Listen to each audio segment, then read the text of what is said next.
Meu nome é Cristiano e esse é o primeiro vídeo de uma série de vídeos que irei gravar como material de apoio à disciplina de complexidade de algoritmos do curso de Ciência da Computação da Universidade do Estado de Santa Catarina, nessa época de quarentena.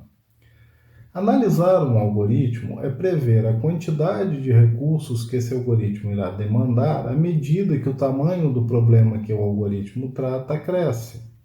Esses recursos podem ser largura de banda, memória, mas em geral, quando fazemos a análise de algoritmos, estamos interessados no tempo de execução, como aumenta o tempo de execução à medida que o tamanho do problema cresce.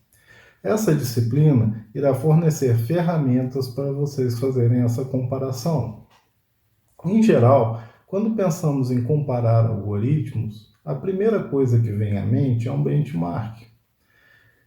Fazemos uma série de medições da execução da implementação do algoritmo com entradas de tamanhos distintos e construímos um gráfico. Executamos o mesmo processo para outro algoritmo e comparamos a execução dos dois.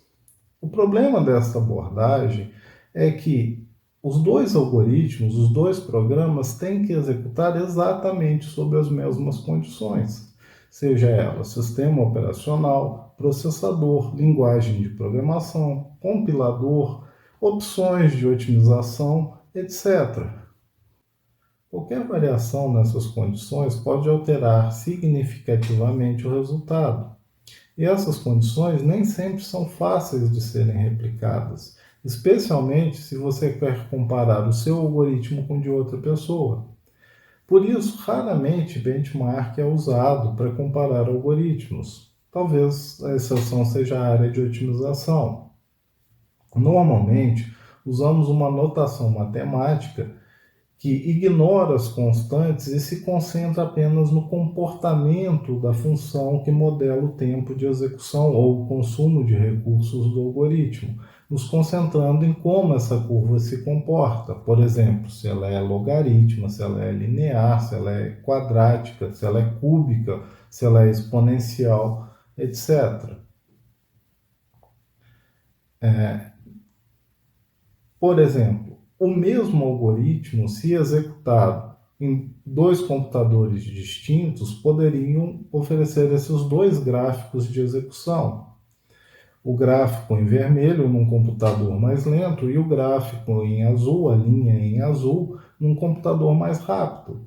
Podemos observar que esse algoritmo tem um comportamento linear, e quando formos analisar o algoritmo, é nesse comportamento que vamos nos concentrar. Então, nessa disciplina, vamos começar estudando essa notação matemática para análise de algoritmo, que é conhecida como notação assintótica ou notação O grande. Para entender essa notação, a notação O grande, vamos começar com um exemplo simples, uma função que faz uma busca sequencial em um vetor. A função recebe como parâmetros um vetor v de uma estrutura de dados que tem um campo-chave, o tamanho do vetor n e a chave de busca. A função pesquisa em cada posição do vetor até encontrar o elemento que tem o campo-chave com o mesmo valor da chave, retornando a posição do elemento no vetor. Caso o elemento procurado não esteja armazenado no vetor, a função retorna -1, sinalizando essa condição. Se fizermos a análise da complexidade de tempo de execução dessa implementação, podemos considerar três situações: o melhor caso de execução, o pior caso e o caso médio. O melhor caso de execução é quando o algoritmo gasta o menor tempo possível na execução da tarefa. Para esse algoritmo, o melhor caso de execução ocorre quando encontramos o elemento procurado na primeira posição do vetor. Nesse caso, independentemente do tamanho do vetor, será executada uma única comparação. Se fizéssemos medições de tempo para avaliar esse caso e construíssemos um gráfico, sendo que o eixo y representa uma unidade de tempo e o eixo x o tamanho do vetor, que nesse caso é o tamanho do problema, teríamos algo parecido com esse gráfico. Claro que a constante provavelmente seria outra, Mas o importante é notar que, no melhor caso, esse algoritmo tem complexidade constante. Isso é, o tempo de execução não depende do tamanho da entrada para o melhor caso. O pior caso de execução ocorre quando o elemento procurado está armazenado na última posição do vetor. Ou pior, o elemento procurado não está no vetor. Nesse caso, o loop implementado no comando for executará n vezes, sendo n o número de elementos do vetor. Uma vez que o número de comparações cresce com o tamanho do vetor, o tempo de execução cresce proporcionalmente. Por isso, no pior caso de execução desse algoritmo, a complexidade é linear. Imagine que fizemos medições de tempo para o pior caso de execução dessa implementação, procurando um elemento que não se encontra no vetor. Fazemos essas medições para vetores de tamanhos distintos. Teríamos um comportamento similar ao encontrado nesse gráfico. Repetindo o processo em um computador mais rápido, obviamente teríamos o resultado em um tempo menor. Mas note que nos dois casos temos uma reta. Em termos matemáticos, a diferença entre essas duas retas é principalmente o coeficiente angular, uma constante que multiplica o número de elementos do vetor. Então, se nossa intenção é poder comparar desempenho de algoritmos independentemente do hardware, linguagem, compilador, etc., temos que ignorar essa constante que multiplica. E essa é a ideia central da notação assintótica, da notação O grande. A notação O grande estabelece que uma função f de n é um limite superior para outra função g de n. Isso quer dizer que a partir de um determinado valor n0, g de n será sempre menor ou igual ao valor de f de n, multiplicado por uma constante c. Note que essa constante c pode ser qualquer valor. Como foi citado anteriormente, usamos a notação O para não nos preocuparmos com as constantes que multiplicam a função. Por exemplo, podemos dizer que a função n² mais 4n é dominada assintoticamente pela função n², ou seja, n² estabelece um limite superior para n² mais 4n. Podemos arbitrar que a constante c é 2, e nesse caso, n0 é o ponto a partir do qual o valor calculado para a função 2n² passa a ser maior ou igual ao calculado para a função n² mais 4n. É normal abusarmos um pouco da notação assintótica, como no uso do operador de igualdade para expressar essa relação, mas é importante observar que, nesse contexto, o operador de igualdade não expressa a relação de igualdade. Agora vou usar a inequação apresentada na definição da notação O para calcular o n0. Então temos que n² mais 4n menor ou igual a 2n². Passando o n² para a direita, temos 4n menor ou igual a 2n² menos n². Temos então que 4n menor ou igual a n². Agora, passando n dividindo para a direita, temos que 4 menor ou igual a n² sobre n, o que quer dizer que 4 é menor ou igual a n, ou seja, para n's maiores ou iguais a 4, essa inequação é satisfeita. Então, 4 é o nosso n0. De uma forma bastante ingênua, poderíamos pensar que, uma vez que podemos arbitrar qualquer valor para a constante c, basta definir uma constante muito alta para, por exemplo, uma função linear dominar assintoticamente uma função quadrática, como a função em vermelho. Mas não podemos esquecer que, se a constante pode ser arbitrariamente grande, o tamanho da entrada também pode. Algumas expressões que podem ocorrer com a notação O. O de log de n. Note que não devemos colocar a base do logaritmo, pois a conversão de base de logaritmos é a multiplicação por uma constante, que depende da base atual e da base para a qual eu desejo converter. O de n. O de n log n. O de n ao quadrado. O de n ao cubo.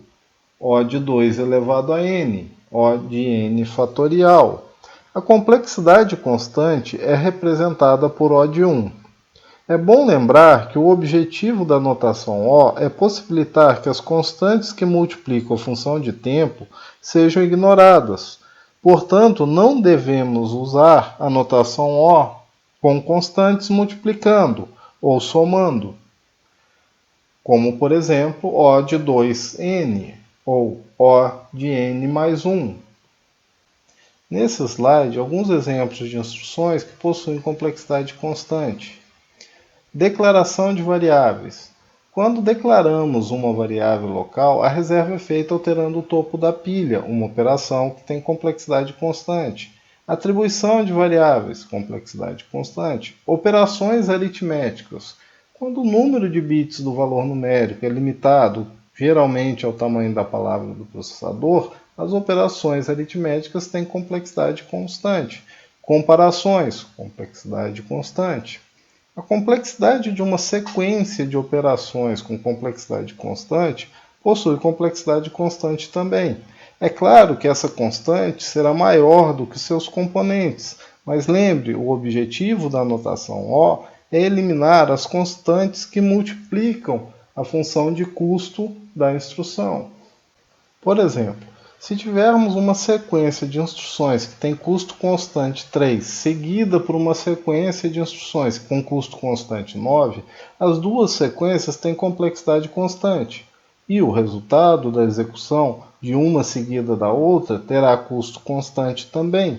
Lembrando que custo constante significa que não depende do volume de dados da entrada, executa da mesma forma para entradas grandes e entradas pequenas. O de 1 domina assintoticamente 3, 9 e 12. O que muda são os valores da constante que multiplica O de 1. Isso quer dizer que, se tivermos uma sequência de instruções com complexidade constante, a sequência possui complexidade constante também. O de 1 somado um número constante de vezes é O de 1. Esse número de vezes não pode depender da entrada, isso seria outra situação. Vamos ver como calcular a complexidade em loops, considerando que n é o tamanho da entrada para o algoritmo.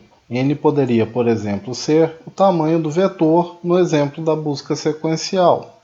Imaginando que o código dentro do loop possui complexidade constante, teríamos n vezes a execução de um código com complexidade O de 1, que resultaria em complexidade linear.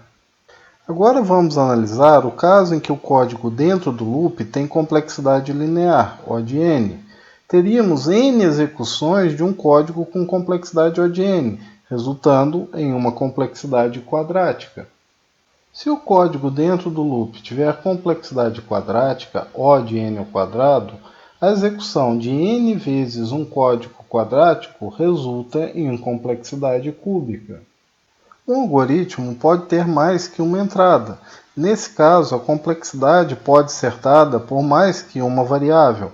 Imaginando que m e n são dimensões diferentes da entrada, se executarmos m vezes um código com complexidade n, teremos complexidade O de m vezes n.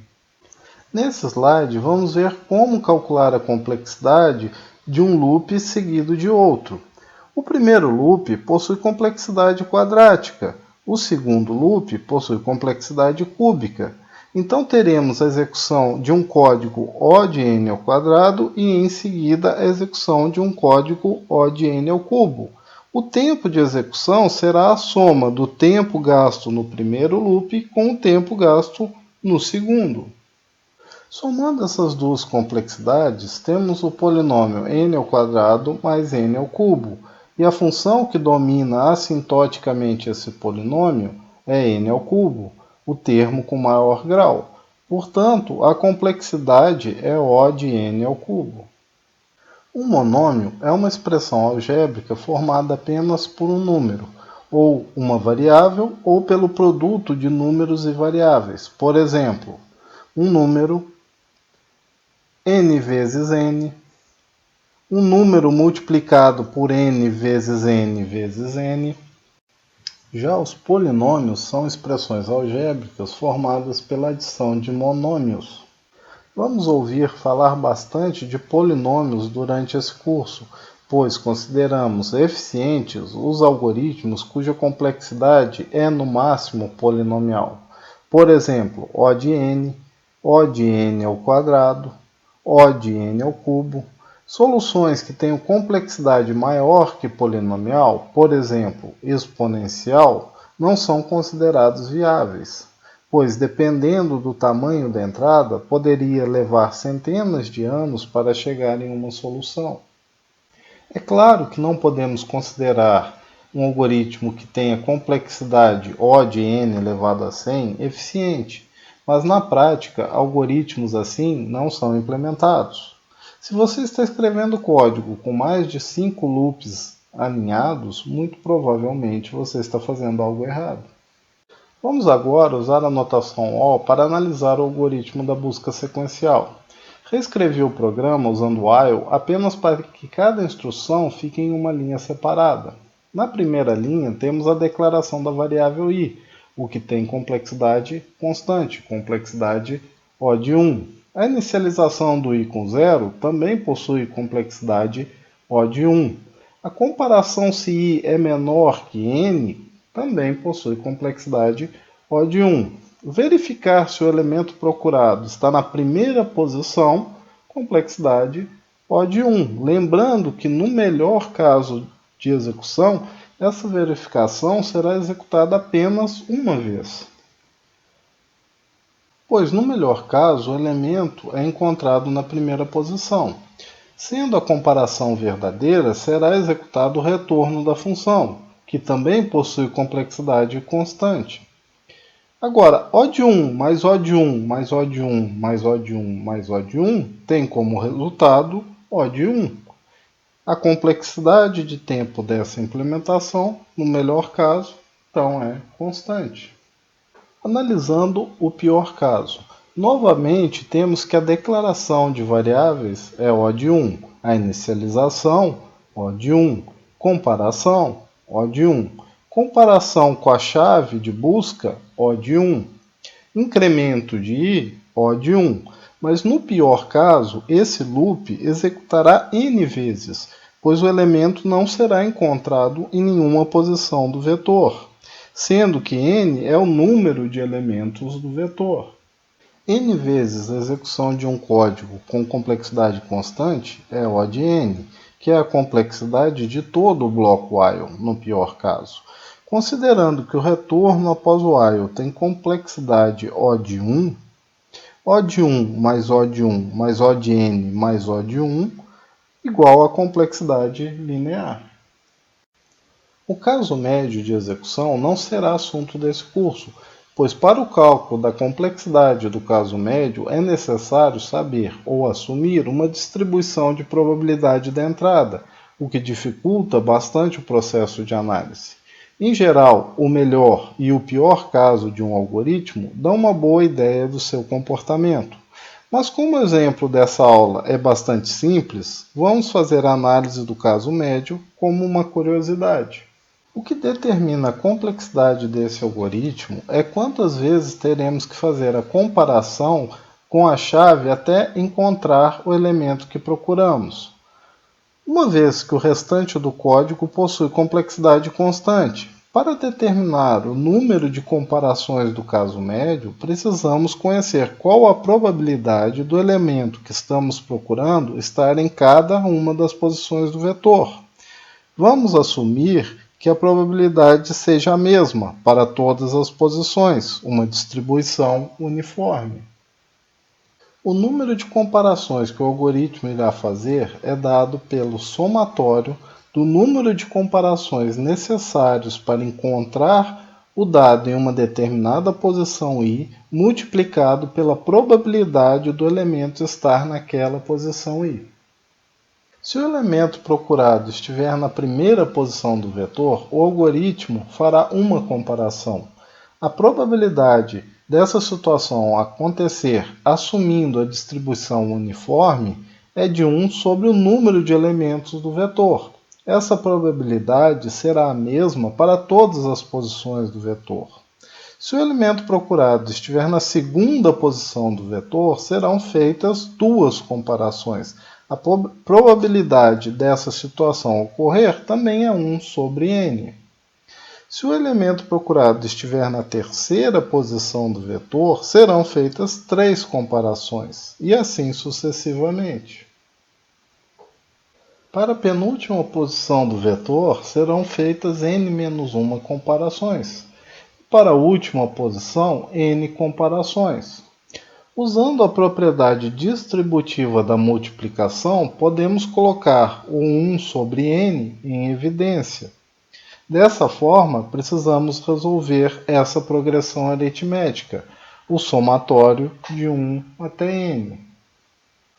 Como esse somatório irá aparecer várias vezes durante o curso, vamos resolvê-lo de uma forma que seja fácil lembrar a fórmula fechada para o somatório.